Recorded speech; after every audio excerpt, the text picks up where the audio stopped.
नमस्कार, जोहार आप सभी साथियों का एक बार फिर से स्वागत है हमारे चैनल पीसीएस फाउंडेशन में। और हम लोग यांत्रिकी पढ़ रहे थे जिसको मैकेनिक्स बोलते हैं, फिजिक्स का पार्ट है। आज इसका पार्ट 2 है, ठीक है? तो चलिए इसी को आज स्टार्ट करते हैं। और ये जो को टॉपिक है झारखंड दरोगा, जितने भी साइंस के जहाँ सवाल पूछेंगे, वहाँ के लिए बहुत ही महत्वपूर्ण आज की क्लास है, ठीक है? चलिए। आप अंत तक बने रहिएगा। अगर चैनल पर आप नए हैं तो सब्सक्राइब जरूर कर लीजिएगा, और किन्हीं को पीडीएफ चाहिए इस क्लास का तो मिल जाएगा पीसीएस फाउंडेशन के टेलीग्राम चैनल पर जाइएगा, वहाँ पे मिल जाएगा। इसका वो जो लिंक है डिस्क्रिप्शन बॉक्स में दिया हुआ है, ठीक है? तो चलिए आज का उसी कंटिन्यू करते हुए अगला सवाल जो था, सवाल है कि घूर्णन या वृत्तीय गति करते हुए पिंड की त्रिज्या के अनुदिश केंद्र या घूर्णन अक्ष पर बना कोण कहलाता है? क्या कहलाता है?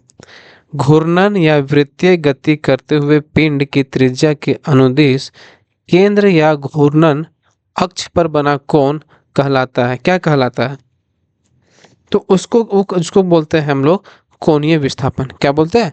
कोणीय विस्थापन कहलाता है। ध्यान रखिएगा, कोई क्या करता है तो कोणीय विस्थापन। आगे देखिए, भू स्थिर उपग्रह पृथ्वी के संदर्भ में स्थिर दिखता है, इसके पास है। जो भू स्थिर उपग्रह जो होता है ना, उपग्रह पृथ्वी के संदर्भ में देखे तो स्थिर दिखता है, इसके पास जो होता है, इसके पास पृथ्वी के समान कोणीय वेग होता है, तब तो दिखता है कि वहीं पे, कि वहीं जितना पृथ्वी घूम रहा है तो वो भी तो उतना ही घूमेगा, ठीक है? तो इसीलिए क्या दिखता है, ये समा इसके पास दिखता है। सवाल है कि तराजू या कैंची किस प्रकार का उत्तोलक है? बताइए। तराजू या कैंची किस प्रकार का उत्तोलक है? प्रथम श्रेणी, द्वितीय श्रेणी, तृतीय श्रेणी या कोई नहीं? बताइए। तराजू या कैंची किस प्रकार का उत्तोलक है? तो ये एक प्रकार का प्रथम श्रेणी का उत्तोलक है। किस प्रकार का है? तो प्रथम श्रेणी का ये उत्तोलक है। लोलक की कालावधि, कालावधि क्या होता है? Time period. लोलक जो इस तरह होता है ना, इधर इधर इधर लोलक, तो क्या होता है इसका कालावधि, टाइम पीरियड। तो इसका जो टाइम पीरियड होता है वो होता है लंबाई के ऊपर निर्भर करता है। इसका जो कालावधि होता है ये लंबाई के ऊपर निर्भर करता है, कितना लंबा है। ध्यान रखिए, किस पर निर्भर करता है? लोलक। तो ये लंबाई के ऊपर निर्भर करती है। आगे देखिए,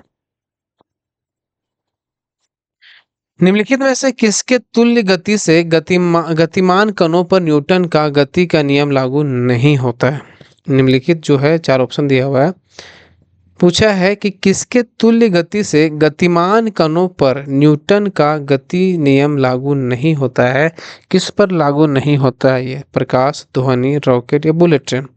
तो इसमें बता दें कि गति, जो न्यूटन की गति का नियम है वो जो किस पर लागू नहीं होता है? ये प्रकाश पर लागू नहीं होता है। बाकी ध्वनि, रॉकेट, बुलेट ट्रेन पर लागू होता है, लेकिन नहीं होता है तो ये प्रकाश पर, लाइट पर नहीं पड़ता है इसका नियम, ठीक है? चलिए।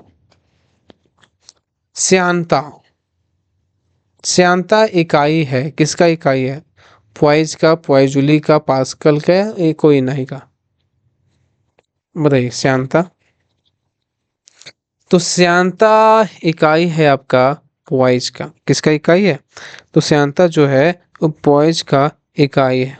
किसका है? पॉइज का। आगे बढ़िए।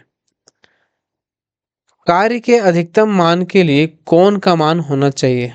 कार्य के अधिकतम मान के लिए कौन का मान होना चाहिए? कितना होना चाहिए कौन का मान? बताइए। कार्य के अधिकतम मान के लिए कौन का जो मान होना चाहिए वो होना चाहिए, पता है कितना? 0 डिग्री। कितना? 0। 0 डिग्री में होना चाहिए। आगे देखिए, अंतरिक्ष यात्री निर्वात में सीधे खड़े नहीं रह सकते क्योंकि अंतरिक्ष यात्री जो है निर्वात में सीधे खड़े नहीं हो सकते क्योंकि, 1 मिनट रुकिएगा।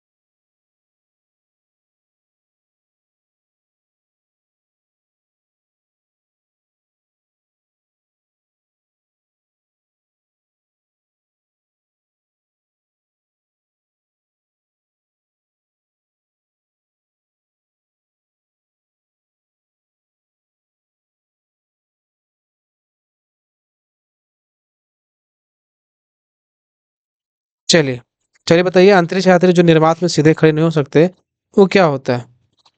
क्यों नहीं खड़े हो सकते वहाँ पे? तो वहाँ पे जो है गुरुत्व नहीं होता, ग्रेविटेशन नहीं होता, इसीलिए क्या सीधे खड़े नहीं हो सकते, इसी से चलते होते हैं। ठीक है, ध्यान रखिए।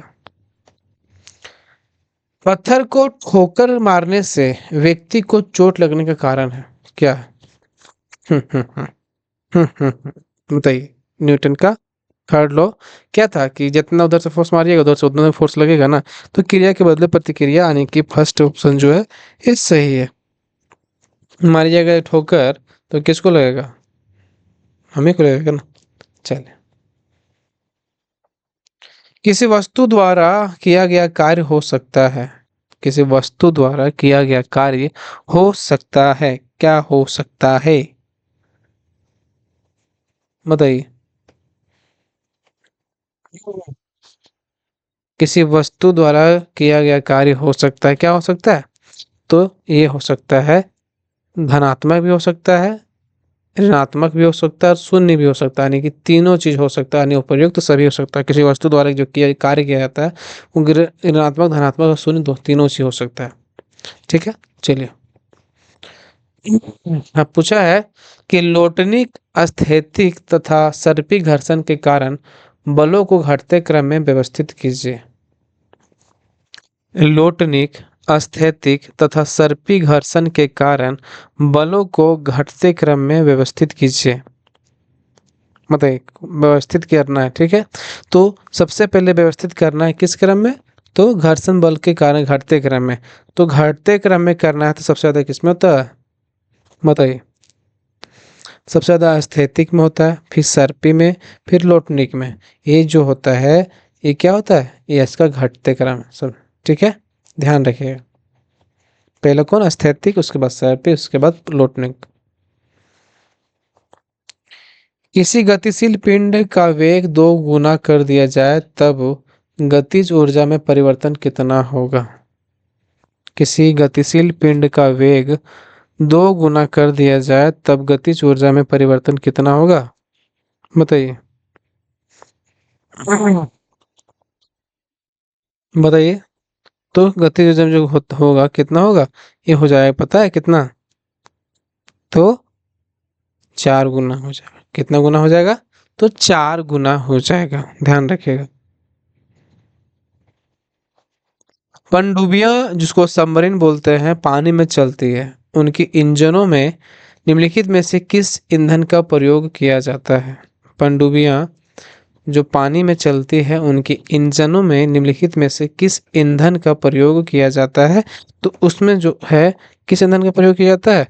ये किया जाता है पेट्रोल तथा ऑक्सीजन का प्रयोग किया जाता है। किससे प्रयोग किया जाता है? तो पेट्रोल तथा ऑक्सीजन का प्रयोग किया जाता है। ठीक है, ध्यान रखिएगा। 1 जूल में होते हैं कितना कितना अर्घ होता है? 1 जूल में जो है ना ये होता है कितना, ध्यान रखिएगा। 1 जूल में 10 के पावर 7 अर्घ होते हैं। कितना होता है 1 जूल में? 10 के पावर 7 होता है, ध्यान रखिएगा। शक्ति के विभिन्न मात्रकों को कौन सुमेलित नहीं है? नहीं है पूछा सुबह। एक अशुभ शक्ति कितना होता है बताइए? तो ए होता है 746। 1 वाट जो होता है वो 0.239 कैलोरी सेकेंड होता है, ये भी सही है। एक अशुभ शक्ति 746 वाट। 1 वाट बराबर होता है 0.39 कैलोरी प्रति सेकेंड। और 1 किलो घंटा बराबर होता है 1.340 अशुभ शक्ति। ये सही है। और 1 मेगावाट कितना होता है आप लोगों को कमेंट बॉक्स में बताना है, यानी कि ए ऑप्शन जो गलत है आपको बताना है कमेंट बॉक्स में। कमेंट बॉक्स में बताइएगा ना तो आप क्वेश्चन नंबर बता दीजिएगा। 36 का बताना है आपको कि 1 मेगावाट बराबर कितना होता है। ठीक है, ध्यान रखिएगा। किसी वस्तु के पृथ्वी की ओर गिरने पर उसकी स्थितिक ऊर्जा कितना है? किसी वस्तु के पृथ्वी की ओर गिरने पर उसकी स्थितिज ऊर्जा कितना है? घटेगी, घटेगी, स्थिर रहेगी, कभी बढ़ेगी कभी घटेगी। किसी वस्तु के पृथ्वी की ओर गिरने पर उसकी स्थितिज ऊर्जा जो है वो क्या करेगी? ये घटेगी। क्या होगा? घटेगा। प्रकाशीय वोल्टीय सेल का प्रयोग सौर ऊर्जा का रूपांतरण करने से निम्न में से किसका उत्पादन होता है? प्रकाशीय वोल्टीय सेल का प्रयोग से सौर ऊर्जा का रूपांतरण करने से निम्न में से किसका उत्पादन होता है? तो ये उसका है विद्युत ऊर्जा का उत्पादन होता है। किसका करने से? प्रकाशीय वोल्ट के सेल के प्रयोग करने से सौर ऊर्जा का रूपांतरण जो होता है ये विद्युत ऊर्जा का उत्पादन होता है। ध्यान रखिएगा। हाँ, मिलाने वाला सवाल दिया, मिलाइए। कौन सुमेलित नहीं है? ठीक है, नहीं है, कौन नहीं है बताना आपको। लाउड स्पीकर जो है विद्युत ऊर्जा को ध्वनि ऊर्जा में बदलता है, बिल्कुल सही, ये सही है। परमाणु बम, सॉरी, परमाणु बम जो है वो रासायनिक ऊर्जा को नाभिकीय ऊर्जा में बदलता है, ये भी सही है। डायनेमो क्या करता है? यांत्रिक ऊर्जा को विद्युत ऊर्जा में बदलता है।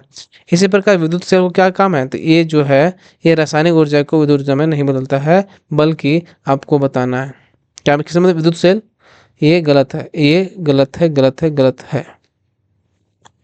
ठीक है, चलिए। ऊर्जा संरक्षण का आशय है, क्या आशय है ऊर्जा संरक्षण का? तो ऊर्जा संरक्षण का जो आशय है ये है ऊर्जा का ना तो हम लोग निर्माण कर सकते, सृजन कर सकता है, और ना ही विनाश कर सकते हैं। क्या समझे बात को? ऊर्जा संरक्षण का तात्पर्य है, आशय है कि ऊर्जा का ना तो हम लोग सृजन हो सकता है और ना ही विनाश हो सकता है। ध्यान रखिएगा। तो चलिए आज की क्लास को यहीं पे विराम देते हैं। कैसा लगा क्लास आप जरूर बताइएगा, और चैनल पर आप नए हो सब्सक्राइब जरूर कर लीजिएगा। ठीक है, मिलते हैं अगले क्लास में, तब तक के लिए बहुत बहुत धन्यवाद।